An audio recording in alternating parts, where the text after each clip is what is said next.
Sport Lovers, kita kembali berbincang dengan Bung Firzi. Bung, ada dua tim yang patut kita cermati di DFB Pokal musim ini, dan dua-duanya paling tidak punya ambisi besar. Yang satu juara bertahan, yang satu ya paling tidak memelihara ambisi treble ya, seperti 3 atau 4 musim lalu.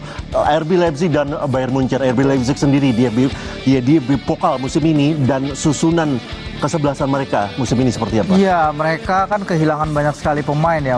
Maksudnya mereka menjual banyak sekali pemain. Josko Gvardiol 90 juta mereka dijual ke Manchester City. Bahkan tadi dia sudah melakukan debutnya bagi Man City, karena Man City main hari ini juga melawan Burnley. Dia masuk 10 menit terakhir. Alex Sorloth di depan 10 juta euros, dan banyak sekali Dominik Szoboszlai terutama 70 juta euro. Christopher Nkunku yang pergi ke Chelsea tapi kemudian cedera ketika bermain melawan Borussia Dortmund, uniknya ya, lawan dari Bundesliga. Jadi memang banyak sekali changes di dalam tim. Kalau kita lihat yang pemain yang datang emang kebanyakan dari klub feedernya ya, Salzburg, ada Nicolas Seiwald, ada pemain Austria lain, Christoph Baumgartner, Fabio Carvalho menariknya datang dari Liverpool. Jadi memang ini adalah musim transisi juga bagi Leipzig. Jadi apakah kontinuitas itu bisa dipertahankan, itu yang akan kita lihat. Tapi akhirnya Benjamin Sesko yang udah lama digadang-gadang akan jadi the next big thing in Europe, dia akhirnya menemukan panggung lebih tinggi lagi, sama kayak Erling Haaland dulu ya. Jalurnya Salzburg, Leipzig, dan mungkin nanti ke klub-klub lebih besar. Jadi banyak dapat perhatian juga dari media-media Eropa, sehingga ya kita akan lihat nih musim yang bagaimana yang akan mereka hadapi.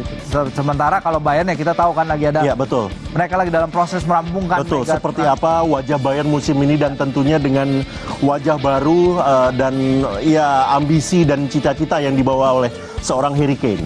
Seperti apa Bung Firzi? Negosiasi mereka ya setelah musim panas ini mengejar Harry Kane berbuah manis akhirnya. Harry Kane sekarang udah ada di Munich, sedang menjalani first part medical dia. Bahkan laporannya adalah di Flight Tracker itu, yang situs yang melacak pesawat, 30.000 orang itu memantau penerbangan dia dari London ke Munich. Jadi itu adalah pemantauan penerbangan tertinggi pada hari ini.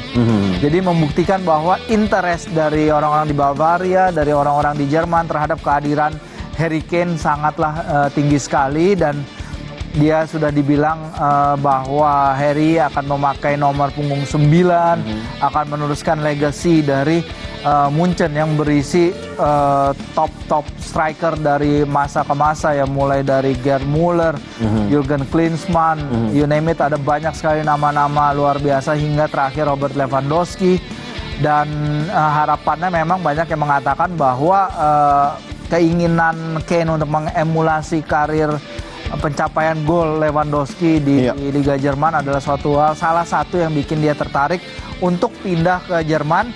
Begitu pula dengan chance untuk menjadi penantang serius Liga Champions dari tahun ke tahun. Karena kalau kita bicara Bayern, mereka harapannya adalah mungkin mencapai top 4, mencapai 4 besar semifinal di Liga Champions. Berbeda kalau kita bicara Tottenham, mungkin lolos dari grup pun mungkin sudah bagus bagi mereka. Jadi different pressure. Betul, seorang Englishman in Munich, paling tidak ya kita bisa sebut demikian kan.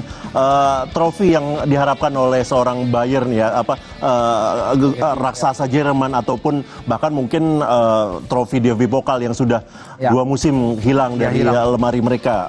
Anda melihatnya seperti apa? Ya, bahkan mereka itu seharusnya ya, kalau saya bilang seharusnya mereka kehilangan juga gelar Bundesliga. Jadi 11 gelar beruntun itu hampir putus sebenarnya di 10. Karena kita tahu Borussia Dortmund mereka mega keselip pada pertandingan terakhir, di mana mereka seharusnya menang di kandang di depan pendukung mereka sendiri, tapi nyatanya mereka malah kepleset. Dan Bayern akhirnya memenangkan gelar.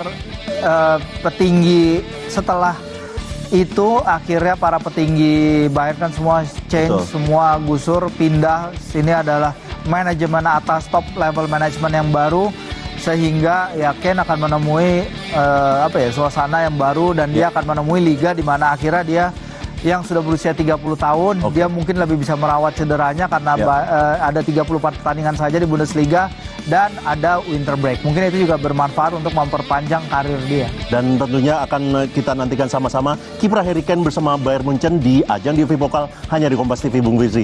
Bung Firzi, terima kasih banyak atas komentar-komentar Anda. Baiklah, Sport Lovers, demikian hasil DFB Pokal. pada dini hari ini, di mana Schalke 04 berhasil menang 3-1 atas Eintracht Braunschweig dan Schalke berhasil melangkah ke ronde kedua. Dan baiklah, atas nama tim produksi serta kru yang bertugas pada dini hari ini, saya Andi Reza dan juga Bung Firzi Idris mengucapkan terima kasih banyak atas perhatian Anda. Sampai jumpa dan salam Kompas Sport.